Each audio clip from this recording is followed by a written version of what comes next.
ಕಳೆದ ಬಾರಿ ಈಗ ನಿಮಗೆ ಅಪ್ಪರ್ ಭದ್ರಾ ಅಂತೆಲ್ಲ ಮಾತಾಡಿದ್ರು. ಅದಕ್ಕೆ 5,500 ಕೋಟಿ ಅನುದಾನ ಅಂದ್ರು, ರಿಲೀಸ್ ಆಗಲಿಲ್ಲ. ಈಗೇನಂತಾರೆ ಅನ್ನೋ ನಿರೀಕ್ಷೆ ಇದೆ. ಕೇಂದ್ರ ಬಜೆಟ್ನಲ್ಲಿ ಬರ ಪರಿಹಾರ ಘೋಷಣೆಯ ನಿರೀಕ್ಷೆ ಇದೆ.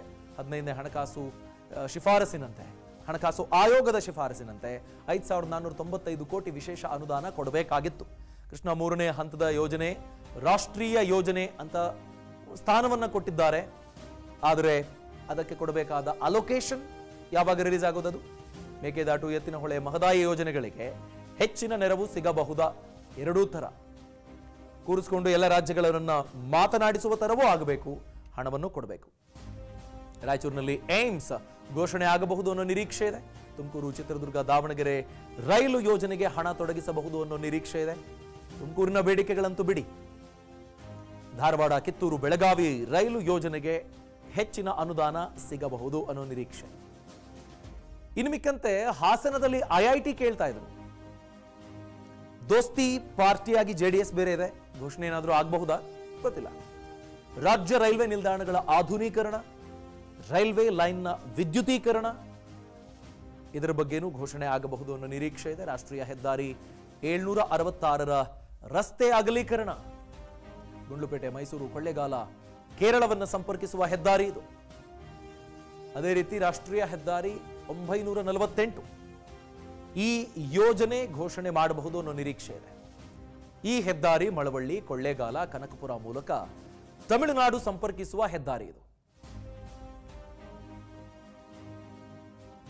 ಅಷ್ಟೇ ಅಲ್ಲ, ರಾಜ್ಯದ 2ನೇ ರಾಜಧಾನಿ ಮಾಡ್ತೀವಿ ಅಂತ ರಾಜ್ಯದ ನಾಯಕರು ಪ್ರಾಮಿಸ್ ಮಾಡ್ತಿದ್ರು. ಬೆಳಗಾವಿ ನಗರದಲ್ಲಿ ಚತುಷ್ಪಥ ಎಲಿವೇಟೆಡ್ ರಸ್ತೆ ಕಾರಿಡಾರ್ ಯೋಜನೆಯನ್ನ ಘೋಷಣೆ ಮಾಡ್ತಾರಾ? ಶಿರಾಡಿ ಘಾಟ್ನಲ್ಲಿ ಸುರಂಗ ಮಾರ್ಗದ ಕಾಮಗಾರಿ ವಿಷಯಕ್ಕೆ ಸಂಬಂಧಪಟ್ಟ ಹಾಗೆ ಗ್ರೀನ್ ಸಿಗ್ನಲ್ ಸಿಗಬಹುದಾ?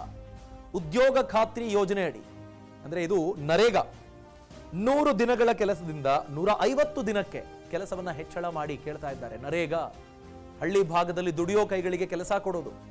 ಜಲ್ ಜೀವನ್ ಮಿಷನ್ಗೆ ಹೆಚ್ಚಿನ ಅನುದಾನವನ್ನ ಕೊಡಬಹುದಾ? ಕಾಫಿ ಬೆಳೆಗಾರರು ಪಡೆದಿರುವ ಸಾಲದ ಮೇಲಿನ ಬಡ್ಡಿಗೆ ಏನಾದರೂ ಸಬ್ಸಿಡಿ ಘೋಷಣೆ ಮಾಡಬಹುದಾ? ಹವಾಮಾನ ಆಧಾರಿತ ಬೆಳೆ ವಿಮೆಗೆ ಆ ವ್ಯಾಪ್ತಿಗೆ ಕಾಫಿ ಬೆಳೆಯನ್ನ ಸೇರಿಸಿ ಕಾಫಿ ಬೆಳೆಗಾರರ ನೋವಿಗೆ ಮುಲಾಮು ಹಚ್ಚುವ ಪ್ರಯತ್ನ ಏನಾದರೂ ಆಗಬಹುದಾ? ಕೊಬ್ಬರಿ ಬೆಳೆಗೆ ಬೆಂಬಲ ಬೆಲೆ, ಸೂಕ್ತ ದರ ನಿಗದಿ ಏನಾದರೂ ಮಾಡ್ತಾರಾ? ಈ ಎಲ್ಲ ನಿರೀಕ್ಷೆಗಳು ಇದ್ದಾವೆ. ಕೃಷಿ ಸಲಕರಣೆಗಳ ಮೇಲಿನ ಜಿಎಸ್ಟಿಯನ್ನ ತೆರವುಗೊಳಿಸುವ ನಿರೀಕ್ಷೆ ಇದೆ. ಕಬ್ಬಿನ ದರ ಟನ್ಗೆ 4,000 ರೂಪಾಯಿ ಘೋಷಣೆ ಮಾಡಬೇಕು ಅನ್ನೋ ನಿರೀಕ್ಷೆ ಇದೆ. ಸ್ವಾಮಿನಾಥನ್ ಕಮಿಷನ್ ರಿಪೋರ್ಟ್ ಅನುಷ್ಠಾನವನ್ನ ಮಾಡಬೇಕು. ಸ್ವಾಮಿನಾಥನ್ ಆಯೋಗದ ರಿಪೋರ್ಟ್ ಅನುಷ್ಠಾನ ಮಾಡೋದಕ್ಕೆ ಸರ್ಕಾರ ಹೇಗೆ ಕಟಿಬದ್ಧರಾಗಿರುತ್ತೆ? ಈ ಎಲ್ಲ ನಿರೀಕ್ಷೆ ಇದೆ.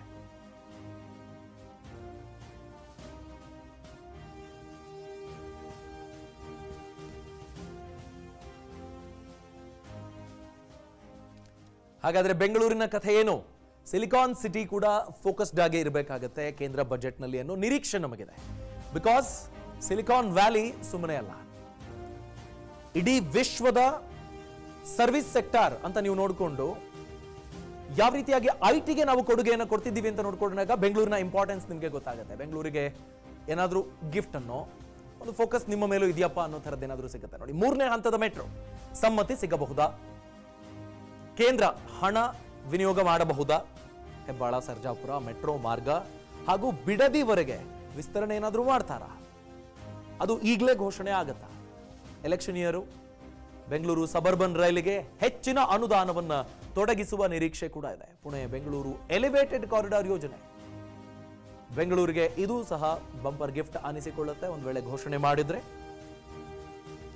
ಬೆಂಗಳೂರಿನಲ್ಲಿ ಸುರಂಗ ಮಾರ್ಗ ಯೋಜನೆಗೆ ಅನುದಾನವನ್ನೇನಾದರೂ ತೊಡಗಿಸಿ ಕೊಡ್ತಾರಾ? 60 ಕಿಲೋಮೀಟರ್ ಟನಲ್ ಪ್ಲಾನ್ಗೆ ಅನುದಾನ ಸಿಗುವ ನಿರೀಕ್ಷೆ ಇದೆ. ಈಗ ನಿಮಗೆ ಮೆಟ್ರೋದಲ್ಲೇನೆ ಬೇರೆ ಬೇರೆ ಥರದ ಟನಲ್ ಆಗಿರೋದು, ಟನಲ್ ವೇಗಳು ಇರೋದನ್ನ ನಾವು ಮೆಟ್ರೋ ಮಾರ್ಗಕ್ಕೆ ಮಾತ್ರ ಗಮನಿಸ್ತಾ ಇದ್ದೀವಿ. ಸಂಚಾರಕ್ಕಂತಲೇ ಪ್ಯೂರ್ಲಿ ಟನಲ್ ಅನ್ನೋ ಥರದನ್ನೇನಾದರೂ ತರಬಹುದಾ? ಈ ಪ್ರಶ್ನೆ ಇದೆ. ಯಾಕೆಂದ್ರೆ ನಿಮಗೆ ಈ ಮೆಟ್ರೋ ಟನಲ್ ಬೋರ್ ಮಾಡೋದಕ್ಕೇನೆ ನಿಮಗೆ ಬೇರೆ ಬೇರೆ ಥರದ ಇಂಟರ್ವೆನ್ಷನ್ಸ್ ಆಗ್ತಾ ಇತ್ತು. ಮೆಟ್ರೋ ಕಾಮಗಾರಿಗೆ ಅಂತ ಬೇರೆ ಬೇರೆ ಈಗ ನ್ಯಾಷನಲ್ ಹೈವೇಗಳು ಬೆಂಗಳೂರಿನ ಒಳಗಡೆ ನಿಮಗೆ ಕಾಣೋದಕ್ಕೆ ಸಿಗುವಂಥ ರಸ್ತೆಗಳೇನಿದ್ದಾವೆ ಅಲ್ಲಿ ಸಮಸ್ಯೆಗಳಾಗಿದ್ದಿತ್ತು. ಅಗೈನ್ ಈ ಸುರಂಗ ಅಂತ ನೀವು ಯೋಚನೆ ಮಾಡಿದ್ರು ಅದಕ್ಕೂ ಇದೇ ತರದ ಡಿಸ್ರಪ್ಷನ್ಸ್ ಚಾಲೆಂಜಸ್ ಇರ್ತವೆ. ಬಟ್ ಬೆಂಗಳೂರಿನ ಒಂದು ರೀತಿ ಸಂಚಾರವನ್ನ ಬೇರೆನೇ ತರ ಚೇಂಜ್ ಮಾಡುವಂತ ತಾಕತ್ತು ಆ ಯೋಜನೆಗಿರುತ್ತೆ. ಅನುಕ್ಷಣದ ಸುದ್ದಿಗಳಿಗಾಗಿ ವಿಸ್ತಾರ ನ್ಯೂಸ್ ಯೂಟ್ಯೂಬ್ ಚಾನೆಲ್ ಸಬ್ಸ್ಕ್ರೈಬ್ ಮಾಡಿ. ಹೊಸ ಸುದ್ದಿಗಳ ನೋಟಿಫಿಕೇಶನ್ಗಾಗಿ ಬೆಲ್ ಐಕಾನ್ ಕ್ಲಿಕ್ ಮಾಡಿ. ಲೇಟೆಸ್ಟ್ ಅಪ್ಡೇಟ್ಸ್ಗಾಗಿ www.vistaranews.com ವೆಬ್ಸೈಟ್ಗೆ ವಿಸಿಟ್ ಮಾಡಿ. ಅಂಗೈಯಲ್ಲೇ ಜಗತ್ತಿನ ಸುದ್ದಿ ತಿಳಿಯಲು ವಿಸ್ತಾರ ನ್ಯೂಸ್ ಕನ್ನಡ ಆಪ್ ಡೌನ್ಲೋಡ್ ಮಾಡಿ.